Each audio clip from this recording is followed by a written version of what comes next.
The fuel loading process, জ্বালানি সরবরাহ বা লোড করার প্রক্রিয়া।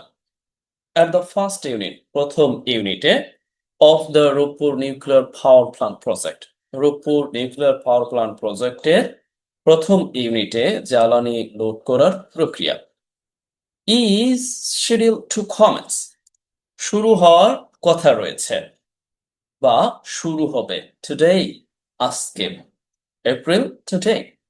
একসাথে যদি দেখি তাহলে এরকম অর্থ দিচ্ছে।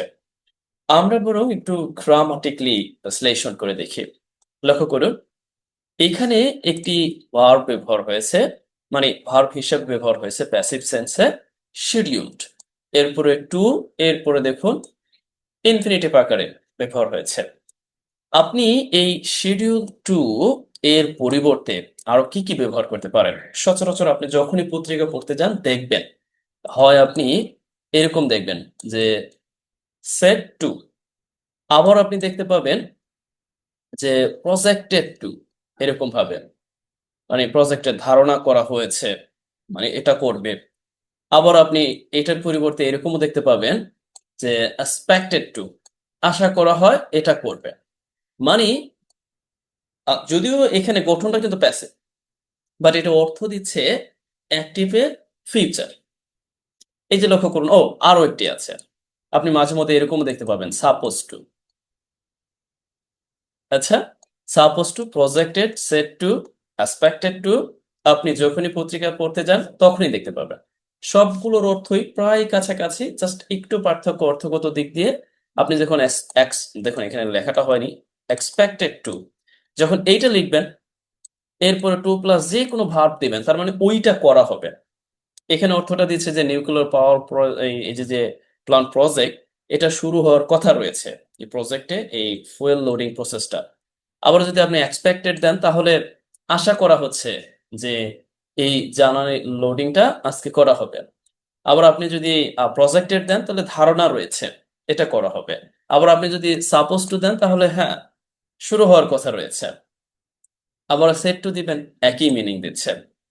অর্থগত দিক দিয়ে সামান্য পার্থক্য। আচ্ছা, আপনাদের কাজ হলো, যদি আপনি এই ধারণাটা নতুন পেয়ে থাকেন এক্সপেক্টেড টু, ও হ্যাঁ আরেকটা ব্যাপার একটু বলে দিচ্ছি। এই যে টু প্লাস এখানে ইনফিনিটিভ আছে, এটা অ্যাক্টিভ সেন্স দেওয়ার জন্য, যে এটাই শুরু হবে, মূলত এটাই শুরু করা হবে এই অর্থে। আবার আপনি কিন্তু এটা চাইলে প্যাসিভ সেন্সে প্যাসিভ ইনফিনিটিভ দিতে পারেন যখন প্যাসিভ অর্থ দিতে যাবেন। টু বি এরপরে যে ভার্বটা সেই ভার্বের থ্রি ফর্ম। আচ্ছা, এত না পেছনেই ভালো, আমরা বরং সংক্ষিপ্তেই দেখলাম বা এভাবেই দেখতে পারি। আপনাদের কাজ হলো এই set to, projected to, expected to, suppose to, schedule to, এই ব্যাপারগুলোকে কমেন্টে অবগত করা, যদি সম্ভব হয় একটি প্রাসঙ্গিক বাক্য তৈরি করে দেওয়া। আচ্ছা, আমরা বরং পরবর্তী দেখার চেষ্টা করি। দিস মার্কস, এটা দেখায় বা এটা নির্দেশ করে, এটা বলে। লক্ষ্য করুন, এই মার্কস অনেক রকম উপায়ে কনটেক্সট অনুযায়ী বিভিন্ন রকম অর্থ দেয়। এখানে আপাতত আমি দেখাচ্ছি যে দেখায় major technological milestone for Bangladesh, বাংলাদেশের জন্য প্রধান প্রযুক্তিগত মাইলফলক। আচ্ছা, লক্ষ্য করুন, আপনি চাইলে কিন্তু এই মার্কস এর পরিবর্তে এখানে ইজ ব্যবহার করতে পারতেন, তারপরও একই অর্থ দিত। এরপরও এই মার্কস, এইটা বিভিন্ন জায়গায় বিভিন্ন রকম কনটেক্সট অনুযায়ী অর্থ দেয়। কেমন? আচ্ছা, for Bangladesh as full loading, কারণ ফুয়েল লোডিং মানে এই যে যে একটা মাইল ফলক হিসেবে দেখা হচ্ছে, এই বিষয়টাকে প্রযুক্তিগত মাইল ফলক হিসেবে দেখা হচ্ছে। কারণ অ্যাজ এখানে কনজাংশন হিসেবে অর্থ দিচ্ছে, মানে কারণ বোঝাতে। ফুয়েল লোডিং, ফুয়েল লোডিং, এই জ্বালানি সরবরাহ বা জ্বালানি লোড করার বিষয়টা is one of the most critical and complex stage. যতগুলো স্টেজ আছে সেই স্টেজগুলোর মধ্যে অন্যতম, অন্যতম বোঝাতে আমরা ওয়ান অফ দ্য ব্যবহার করে থাকি in a power plants operational phase. এই সমস্যাগুলোর মধ্যে, মানে যতগুলো অপারেশনাল ফেজ, যতগুলো সমস্যা হয় তার মধ্যে গুরুত্বপূর্ণ এবং জটিল ধাপের একটি হলো এই ফুয়েল লোডিং। সেটা কোথায়? ইন আ পাওয়ার প্লান্টস, পাওয়ার প্লান্টের অপারেশনাল ফেজে, কার্যকরী যে ধাপটি আছে সেই কার্যকরী ধাপে। একসাথে একটু দেখি, এরকম দেখতে পাবো। লক্ষ্য করুন, এখানে আমরা বুঝতেই পারছি যে এই অংশটা হচ্ছে অ্যাডভার্বিয়াল ক্লোজ আর এই অংশটা স্বাধীন। We can call this as principle, right? আর অ্যাডভার্বিয়াল ক্লোজ কেন? এই অ্যাজ এখানে কারণ অর্থ দিচ্ছে এই জন্য। তবে এখানে আরো একটি অংশ আছে, you can call this part as superlative. ওই যে ডিগ্রি আমরা পড়েছি না, ডিগ্রি, সুপারলেটিভ, কম্পারেটিভ, পজিটিভ, আপনি চাইলে এইগুলোতে পরিণত করে এই বিষয়টা বলতে পারেন। আচ্ছা, how can you define this parts in grammatically, আপনি কিভাবে বিবেচনা করবেন এটাও আমাকে একটু জানাতে পারেন। আমরা বরং পরবর্তী দেখার চেষ্টা করি। ইট সিগন্যালস, এটা দেখায়, এটা নির্দেশ করে এরকম অর্থে। দ্য ট্রানজিশন, একটি পরিবর্তন। আচ্ছা, পরিবর্তনটা কিসের বা উত্তরণ? From construction to commissioning, meaning that এই যে যে নির্মাণ বা এই যে যে নির্মাণ থেকে পরীক্ষামূলক সূচনা, এটাকে মূলত নির্দেশ করে। মানে পরীক্ষামূলক যে উত্তরণ, এই বিষয়টাকে নির্দেশ করে এই ধাপটি, meaning that and full loading, right? Okay, on April 16, এপ্রিলের 16 তারিখে Bangladesh atomic energy regulatory authority, BAER, আচ্ছা এটা একসাথে একটা সংক্ষিপ্ত রূপ, granted the license। আচ্ছা, তার আগে বরং এটা একটু দেখে নেই, নতুবা আপনারাও লিখে দিতে পারেন। আচ্ছা, granted license মানে লাইসেন্স দেয়, মানে ছাড় দেয়। লাইসেন্স মিনিং দ্যাট হচ্ছে ছাড় দেওয়া, ছাড়পত্র প্রদান করে। record, require for fuel loading and pilot power generation। এখানে গ্রামাটিক্যালি একটু আলোচনার ব্যাপার আছে ঠিক এই জায়গাটায়, তার আগে একটু দেখে নিই একসাথে। দেখুন যে 16 তারিখে এই পরমাণু শক্তি নিয়ন্ত্রণ কর্তৃপক্ষ এই লাইসেন্সটা প্রদান করে, যেই লাইসেন্সটা জ্বালানি লোড এবং পরীক্ষামূলক বিদ্যুৎ উৎপাদনের জন্য প্রয়োজন। সেই প্রয়োজনটা এখানে সংক্ষেপে লেখা হয়েছে। আমি যদি আপনাকে একটু বলি, এটা লেখা আছে, আপনি ধরতে পারেন যে দ্য লাইসেন্স, এই বিষয়টাকে আপনি এখানে দ্যাট রিলেটিভ প্রোনাউন দিয়ে ধরতে পারেন। তারপরে বলতে পারেন যে ইজ রিকোয়ার্ড, যেটা প্রয়োজন। কি ছোট? এই যে জ্বালানি লোডিং এবং পাওয়ার জেনারেশনের জন্য যেটা প্রয়োজন। বুঝতে পারছেন কি? এখানে সংক্ষেপে লেখা আছে you can call this power as past. আচ্ছা, এটা হচ্ছে আমরা বলতে পাস্ট পার্টিসিপল ফ্রেজ বলে থাকি আমরা, কেমন?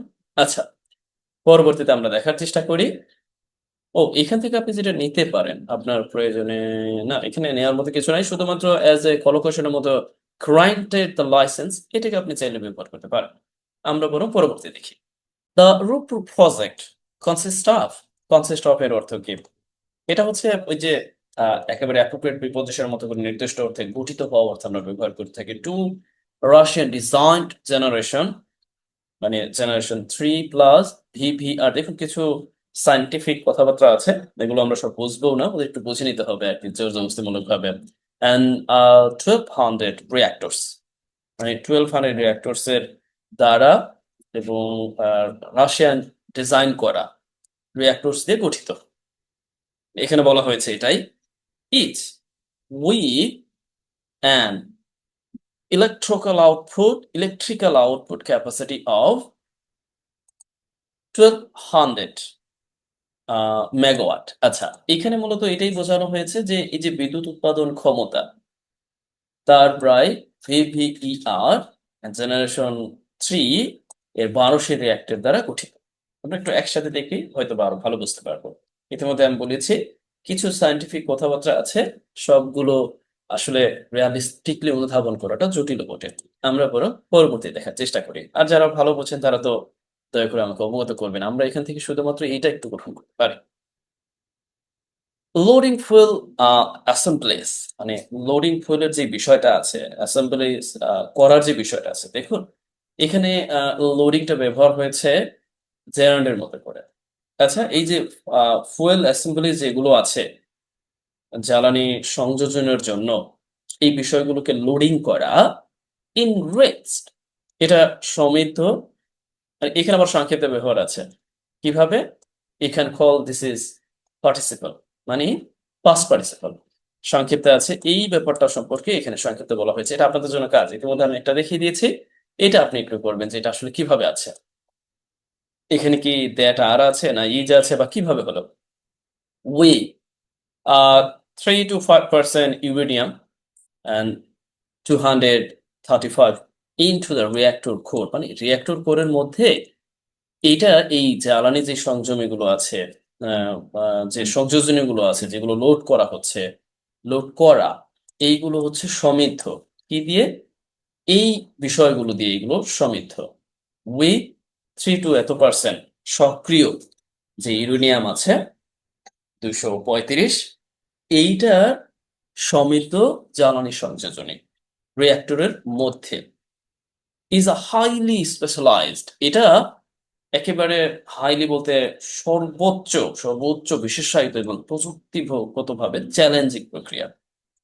A highly specialized and technically demanding process, মানে প্রযুক্তিগতভাবে চ্যালেঞ্জিং প্রক্রিয়া। দেখুন একসাথে লেখা হয়েছে। আপনার কাছে আপাতত মনে হতে পারে এখানে অনেকগুলো, দেখুন এখানে কিন্তু একটা নাউন ফ্রেজ হিসেবে তৈরি হয়েছে। একসাথে কতগুলো ব্যাপার। হাইলি, মানে এই প্রসেসটাকে কতগুলো দিয়ে রিফার করা হয়েছে, হাইলি দিয়ে রিফার করা হয়েছে, স্পেশালাইজড দিয়ে রিফার করা হয়েছে, আবার বলা হয়েছে টেকনিক্যালি, প্রযুক্তিগতভাবে demanding process, right?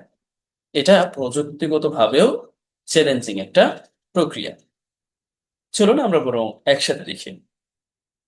Here you C, আমাদের এখানে গ্রামাটিক্যালি যদি দেখি তাহলে এই অংশটা, আর আমরা অনেক বড় করে নাউন ফ্রেজ তৈরি করতে পারি বিভিন্ন কিছুর সংমিশ্রণে এই অংশটা। অবশ্য এই ধরনের নাউন ফ্রেজ গুলো তৈরির জন্য আমাদের কম্পাউন্ড অ্যাডজেক্টিভ যুক্ত নাউন ফ্রেজ তৈরি করা শিখতে হবে, অন্যথায় এগুলো লেখা খুবই জটিল বটে। পরবর্তীতে দেখি, the fuel loading process is expected. দেখুন, লক্ষ্য করেছেন আমি কিন্তু ইতিমধ্যে বলেছি যে এই যে এক্সপেক্টেড, আশা করা হচ্ছে, take 1 to 1.5 month, এই প্রসেসটা মূলত আশা করা হচ্ছে এই প্রসেসটা নিবে, এখানে বলা হচ্ছে 1 থেকে 1.5 মাস। and 1 to 1 মানে 1 থেকে 1/2 month, meaning that 1 থেকে 1.5 মাস। Have you got 1 to 1.5 month, 1 থেকে 1.5 মাস সময় নিবে এইরকম আশা করা হচ্ছে। এখন এই জায়গাটা আপনি কি বসাতে পারেন? একেবারে শুরুতে আলোচনা করেছি, হয় আপনি প্রজেক্টেড ব্যবহার করতে পারেন, সেট টু ব্যবহার করতে পারেন, শিডিউলড ব্যবহার করতে পারেন, কোনো সমস্যা নেই, চাইলে আপনি ব্যবহার করে দেবেন। সাপোজ টু ব্যবহার করতে পারেন, আশা করা হচ্ছে এত সময় সময় নিব, একই কথা। আপনার কাজ হবে এটি দিয়ে বাক্য তৈরি করা।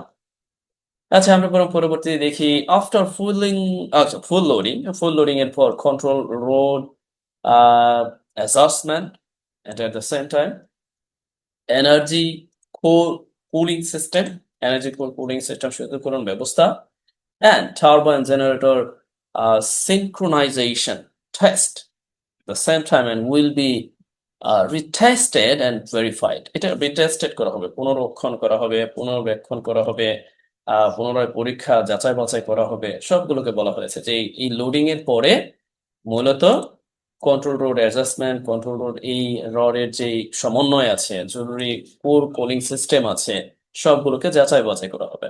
এটা হচ্ছে একটা যাচাই বাছাইয়ের একেবারে প্রথম ধাপ, এজন্যই বলা হয়েছে টেকনিক্যালি চ্যালেঞ্জিং বটে, রাইট? এখানে কিছু ব্যাপার আছে যে road adjustment and core cooling system বা টার্বাইন জেনারেটর সিনক্রোনাইজেশন, এই ব্যাপারগুলো আমরা বুঝি না, কিন্তু আপাতত এই টার্মগুলোকে, মানে আমি কি বলেছি বুঝি না বলতে এই অর্থে এটার যে প্র্যাকটিক্যাল ব্যাপারটা আছে, থিংটা আছে, এটা কিন্তু আমরা বুঝি না। তো আপাতত ভাষা ভাষা যতটুকু জানতে পারে এই আর কি। চলুন পরবর্তী দেখা যাক। ওয়ান্স, একবার, and all the combination and verification activities, সমস্ত এই যে সমস্ত ধরনের কমিশনিং এবং এই যাচাই করুন যে প্রক্রিয়াগুলো আছে সাকসেসফুলি ক্যারি আউট, যদি একবার করে ফেলা যায়, ক্যারি আউট মিনিং দ্যাট কোনো কিছু সম্পূর্ণ করে ফেলা অর্থে আমরা ব্যবহার করি। Carry out, the reactor will achieve, এই রিঅ্যাক্টর কি গ্রহণ করবে, অর্জন করবে ইটস ফার্স্ট অ্যান্ড ক্রিটিক্যালিটি। আচ্ছা, এই ওই যে ক্রিটিক্যাল আছে না, তার যে ইয়াটা আছে, মানে ধাপটা আছে, সক্রিয়তা, এটাকে নির্দেশ করা হয়েছে। সেখান থেকে noun form and operating at just 1% of its thermal power capacity, এটা অপারেট করবে, এটার যে 1% আছে, মানে যত তাপীয় শক্তি আছে তার মাত্র 1% এটা মূলত শক্তি অর্জন করবে। একেবারে ফার্স্ট প্রথম দিকে। এখানে গ্রামাটিক্যালি বললাম না, কারণ গ্রামাটিক্যালি আচ্ছা আচ্ছা গ্রামাটিক্যালি আছে কিনা কিন্তু আমি বলেছি এই একটা অংশ আর এই একটা অংশ। এখানে এই অনসটা অনেকটা ওই যে ইফ আছে না, বা কন্ডিশনের মতো করে, মানে একবার হওয়ার পর বা যদি একবার হয় এরকম অর্থে। তারপরে বলা হয়েছে যে এই যে ইয়াটা আছে, রিঅ্যাক্টরটি আছে, এটা মূলত এত তাপীয় ক্ষমতার মাত্র 1% সচল হয়ে প্রথম সক্রিয়তা অর্জন করবে। দিস স্টেজ রিপ্রেজেন্ট, এই স্টেজটা রিপ্রেজেন্ট করে, নির্দেশ করে দ্য বার্থ অফ রিঅ্যাক্টর, রিঅ্যাক্টরের জন্ম নির্দেশ করে। Testing at such low thermal power, এটা টেস্টিং করে। এই যে টেস্টিং এর ব্যাপারটা আছে, লো থার্মাল পাওয়ার, নিম্ন তাপীয় শক্তি, ইনশিওর নিশ্চিত করে যে এনি পটেনশিয়াল অ্যানোমালিস, মানে কোন রকম ব্যতিক্রম, ব্যত্যয় বা অস্বাভাবিক, সম্ভাব্য অস্বাভাবিক এই ব্যাপারটাকে নিশ্চিত করে, অসঙ্গতি ক্যান বি ডিটেক্টেড, এবং এইটা ডিটেক্টেড হবে, এটা প্যাসিভ সেন্সে যে এটা ধরা যাবে এবং একই সাথে ইমিডিয়েটলি ব্যবস্থা গ্রহণ করা যাবে, এই অর্থে ব্যাপার হয়েছে। একসাথে একটু দেখে নিতে পারে। এজন্যই এই স্টেজটা ফুয়েল লোডিং যে স্টেজ, এটা মূলত রিয়েক্টরের জন্ম বলা যায়, এরকম ভাবে বলা হয়েছে, যে যেখানে এই নিম্ন তাপীয় যে শক্তি এটা নিশ্চিত করে। দেখুন এখানে কিন্তু আরো একটি বাক্য যেটা নিশ্চিত করে যে কোনো অসঙ্গতি and potential anomalies, কোনো অসঙ্গতি can be detected, যে কোনো অসঙ্গতি মানে যে কোনো অসঙ্গতি ডিটেক্টেড এবং managed.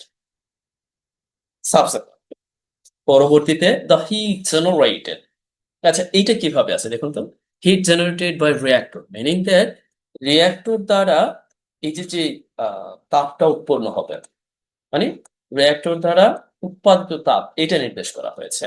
And will produce steam, এইটা মূলত স্টিম উৎপাদন করবে। আচ্ছা, through steam generator, steam generator মাধ্যমে বাষ্প উৎপাদন করবে, এরকম অর্থে ব্যবহার হয়েছে। দেখুন এই যে বললাম তো সায়েন্টিফিক কিছু ওয়ার্ডস আছে, টু drive turbines, টারবাইন ঘোরানোর জন্য, and supply electricity to the national grid, এবং ন্যাশনাল গ্রিডে আলটিমেটলি টারবাইন থেকেই বিদ্যুৎ উৎপাদিত হয়ে যুক্ত হয়। কয়েকটা ধাপ, এখানে যদিও ধাপটা অনেক জটিল, বাট এখানে সংক্ষিপ্ত জাস্ট বলা হয়েছে যে এই রিঅ্যাক্টরের দ্বারা উৎপাদিত বাষ্প, সেটা প্রথমত বাষ্প তৈরি করবে, আহ তাপ, বাষ্প তৈরি করবে, তারপরে সেই বাষ্পটা তৈরি হবে আবার স্টিম জেনারেটরের মাধ্যমে, এবং সেই জেনারেটর টারবাইন ঘোরাবে, আর টারবাইন থেকে পরবর্তীতে আসবে ইলেকট্রিসিটি, যেটা ন্যাশনাল গ্রিডে যুক্ত হবে। এটি কি এত সহজ বিষয়? চিন্তা করতে পারেন যে কতটা জটিল, কমপ্লেক্স ব্যাপার, রাইট? আচ্ছা আমরা পরবর্তী দেখার চেষ্টা করি। And power generation will then increased gradually, power জেনারেশনটা ধীরে ধীরে বাড়ানো হবে টু 5%, এবং এটা 5% উন্নত করা হবে, 10% উন্নত করা হবে, 15% উন্নত করা হবে, 30% উন্নত করা হবে, beyond to verify system reliability and operational safety. মানে এটা ধীরে ধীরে বাড়ানো হবে, এবং এটার যে সিস্টেমগত যে নির্ভরযোগ্যতা আছে এবং অপারেশনগত যে নিরাপত্তা আছে, এই নিরাপত্তা বিবেচনায় আমরা একটু একসাথে দেখতে পারি। এখানে দেওয়া আছে, আপনি দেখে নেবেন। আচ্ছা এই পর্যায়ে আমি আপনাদের জন্য এখানে একটু কাজ দেব, যারা আমার মূলত কোর্স থেকে দেখবেন তাদের জন্য কাজ থাকবে। তারা আপনারা নির্দিষ্ট কাজটুকু অনুবাদ করে দিবেন, অবশ্য আমি লিখে দিব। আর অন্য যারা আছেন ফ্রি অফ চার্জে দেখবেন, তারা তো এমনিতেই পাবেন। একটা পর্যায়ে আমি দিয়ে দিই সবই ফ্রিতে, ধৈর্য ধরে সাথে থাকুন এবং দেখার চেষ্টা করুন যে আসলে আপনি কি পাচ্ছেন। আর ধাপে ধাপে যে কাজগুলো দিয়েছি কাজগুলো একটু দেখার চেষ্টা করুন।